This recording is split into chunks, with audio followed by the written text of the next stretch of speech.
ہادی ایک اچھا نوجوان ہے۔ اس نے بڑے پیمانے پر فیبرکس ٹریڈنگ سینٹر کے اندر کپڑے کی دکان کھولی اور صرف 5 سال کے بعد وہ تجارتی مرکز کا سب سے مشہور اور امیر ترین تاجر بن گیا۔ اس کی یہاں اور دکانیں بھی تھیں، جبکہ اس کے ارد گرد کچھ اور تاجر بھی تھے جو قرضے میں ڈوبے ہوئے تھے اور بڑے خسارے کی وجہ سے ان کی دکانیں بند ہو چکی تھیں۔ چنانچہ ایک تاجر ہادی کی دکان پر گیا تاکہ دیکھے کہ وہ اتنے کم وقت میں امیر اور سب سے پیارا کیسے ہو گیا۔ وہ ہادی کے پاس بیٹھا ہوا تھا کہ اس کے والد نے آ کر 1000 پاؤنڈ مانگے تو اس نے فوراً انہیں دے دیے۔ تھوڑی دیر بعد اس کے والد واپس آئے اور اس سے کہا کہ وہ 1000 پاؤنڈ لینا بھول گئے ہیں۔ سوداگر چونک گیا کیونکہ اس نے باپ کو اپنے بیٹے سے پیسے لیتے ہوئے دیکھا اور ہادی کو یہ کہتے ہوئے سن کر وہ اور بھی چونک گیا، ہاں ابا، آپ نے نہیں لیے۔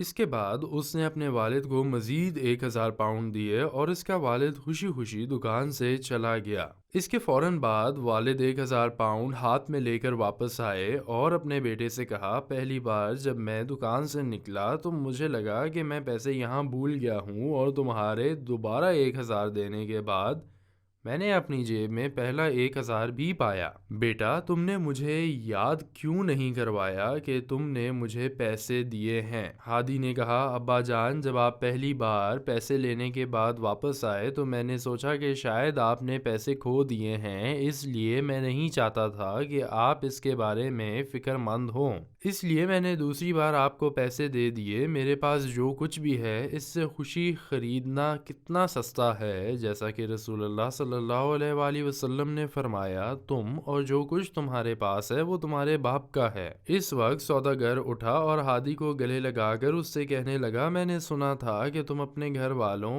بیواؤں اور غریبوں کی دیکھ بھال کرتے ہو، اور اب میں نے تمہارے باپ کے لیے تمہاری محبت دیکھی ہے۔ میں قسم کھاتا ہوں اگر تمام سوداگروں کے دل میں تمہارے جیسے جذبات پیدا ہو جائیں تو کبھی کسی کو نقصان نہیں ہوگا۔